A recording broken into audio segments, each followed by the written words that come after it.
Do you ever get that gut feeling? Something that made you stop what you were doing and turn back? A feeling that you know didn't come from your head. In fact, sometimes the head tries its best to hush up that quiet voice from coming from within. Are we living too much in our heads? Do you ever feel like you've got two minds? Well, we've got two brains, that's for sure, and I'll explain more about that in a moment. Our digestive system is what this is about, and it's an entity in its own right. And during this video, I'm going to let you know the importance of having a clean and healthy intestinal system and how you can help get yours back on track. Our intestines and our brain are quite closely related. They originated from the same cell, which divided into two and then became the nervous system for the brain and the spine, and the other became the enteric nervous system for the digestive system. They then later become connected via a wandering nerve coming from the base of the skull through the thorax, meandering its way to finally reach the intestines for that head-gut connection.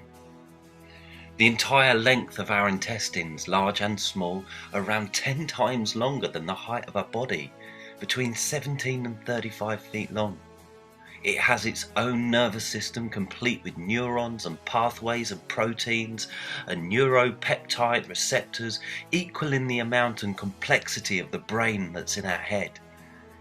And in the case of stroke victims and other damaged incidents where the patient may not be able to swallow because of brain damage, but if you put a tube into the stomach with the food in the digestive system will sort the rest out. It can cope on its own. Our second brain, the intestinal system, is responsible for making 95% of our serotonin. And in fact, all of the chemicals that are found in our brain, in our head, are also found in our gut. I'm not going to go into too much detail here because you can do some research yourself. But one thing you'll find out is that our intestines do a whole lot more than you originally thought. The intestines are, in my opinion, the chief operator of the body. You know, if they decide to stop working, you've got some serious problems. It all starts with your mouth. It's the first opening of a large cylindrical tube that includes your throat, esophagus, stomach, 22 feet of small intestines and approximately 5 feet of large intestines.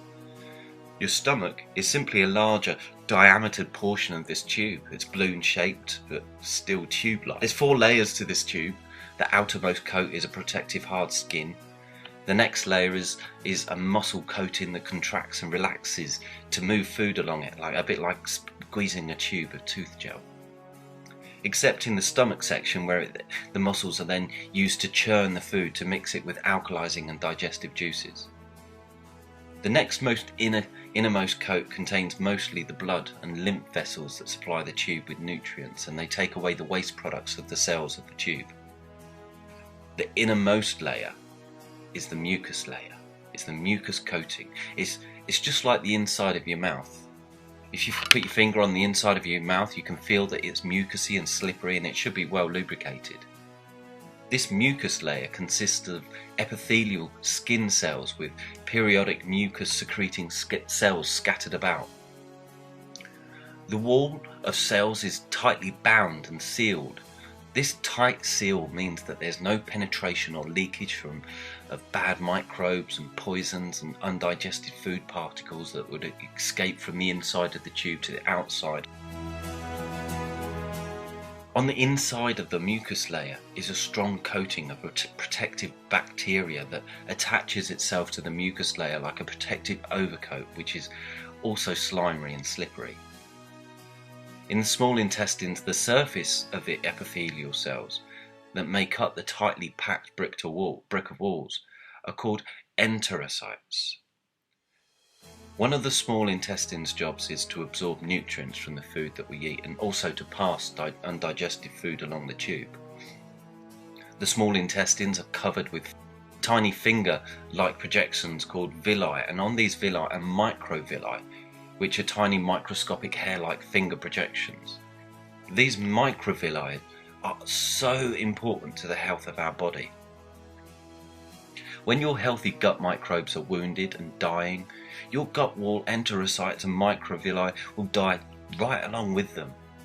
If your good gut microbes are dying off, then the bad boys move in. The bacteria, the fungus, the viruses and the worms, they set up their home in the newly vacated spaces. They breed and they quickly take over the area like rabbits on speed.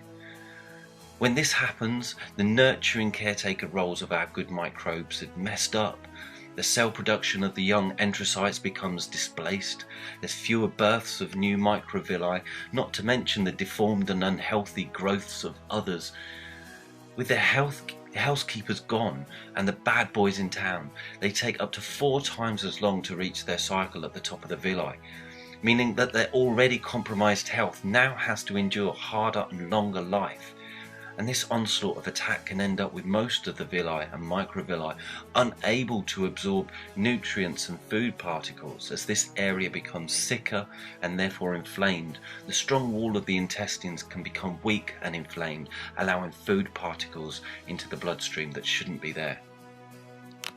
All of this could be going on without your direct knowledge. In this scenario would be typical of somebody eating a typical Western diet of processed foods, or someone consuming medication or antibiotics.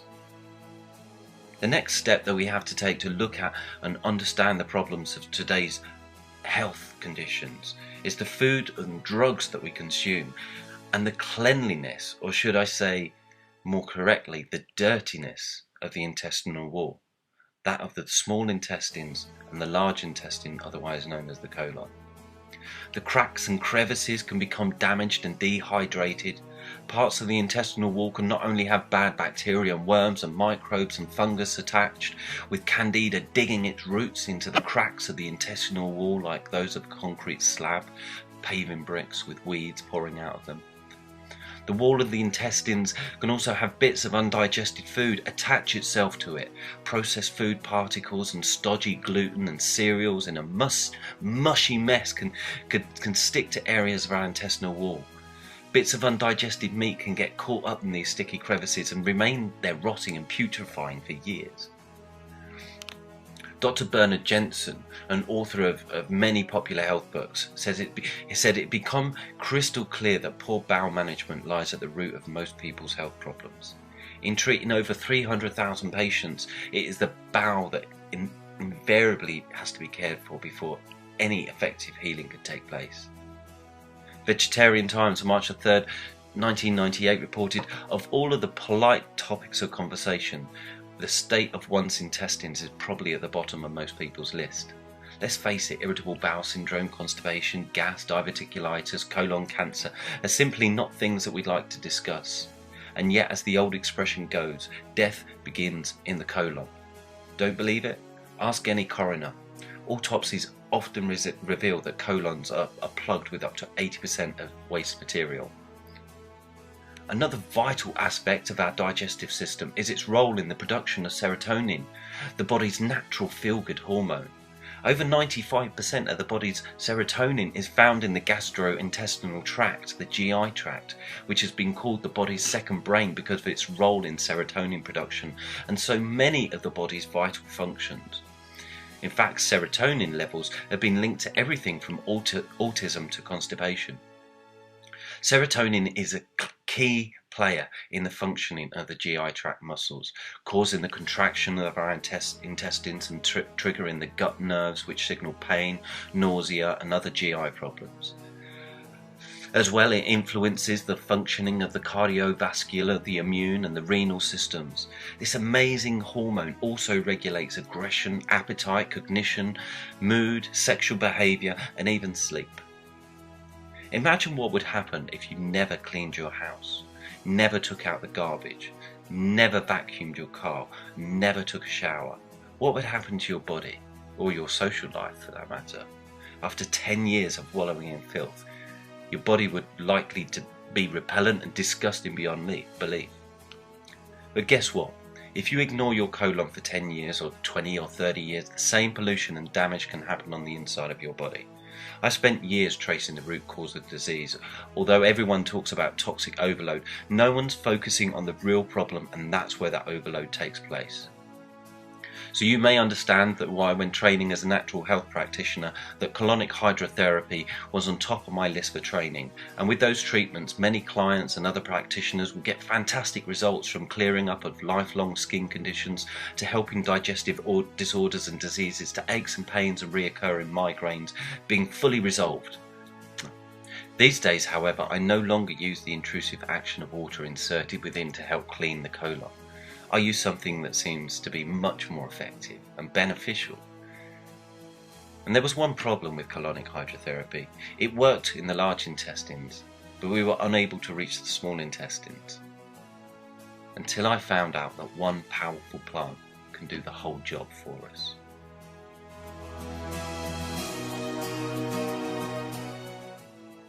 Let me introduce you to the power of aloe vera. It has many nicknames like the burn plant, the medicine plant, the skin plant, the potted doctor, the wand of heaven. Historical evidence, comprising of more than 4,000 years, testifies to the high regard of ancient peoples to the benefits of aloe vera. There are around about 300 species plus of aloe vera, out of which 11 are poisonous and only 4 have medicinal value. The most potent of them all is Barbadensis miller. The full potency is achieved at around the age of 3 years of age. The gel inside has to be stabilized with natural ingredients, and the aloe vera contains over 200 nutritional substances, which makes it the most nutritional plant on earth. Aloe vera contains 6 antiseptic agents, antimicrobials, lectins, amino acids, over 21 of them. It contains vitamins B1, B2, B3, B5, C, D and E, 3 types of carbohydrates, plenty of minerals, enzymes and fibers. But together they form a very strong and unique combination, which makes aloe vera the wonder plant that it is. Thus, aloe vera exhibits a number of activities such as analgesic, antimicrobial, anti-inflammatory, a powerful immune modulator, simulator. It's an immunomodulator, which means if your immune system is working too low, it will help bring it up, and if it's working too high, it can help bring it down. Anti-tumor agents, antioxidants. I mean, its main actions are the boosting of the immune system, in the improvement of the overall health. And most problems that we have, I believe, originate from the toxins in our small intestines and our large. These toxins are a result of pollution in the air that we breathe, the water and the food that we eat. By cleaning up toxins in the small intestines, I believe aloe vera helps in solving a majority of our problems in the body. A good quality aloe vera taken daily has been shown to produce testimonies all over the internet. You don't need to take my word for it. Do a good search yourself on Google. Millions upon millions of people around the world are benefiting right now from this wonderful plant. Many people have repeated the phrase, "You are what you eat." I would say that's wrong, because you can eat what you like, but it doesn't mean that your body's going to absorb it. My advice is to drink a daily shot of aloe vera gel. I do mean every day. The compound effect of taking a daily good shot of quality organic aloe vera gel is something that you should try for yourself. I believe that the cleaning power of the aloe vera on the small and large intestines is unbeatable, and hopefully in the future there will be more research. Try it yourself though, because you can read as much as you like and you can hear as much as you like from other people, but until you try it yourself, that's when you're going to notice the difference. Personally, I don't see any point of using any other supplement or health food if your intestines are not clean. If there's one thing that you take from watching this video, it's that you've got to have clean intestines, because it doesn't matter what shake or supplement or magic potion you pour down your throat, it's not going to work unless you've got clean intestines. So invest in your health. Find a good quality organic aloe vera that's still alive and raw, cold pressed, and drink a daily shot of it every day, between 60 to 120 mils a day, and then you'll see the difference yourself.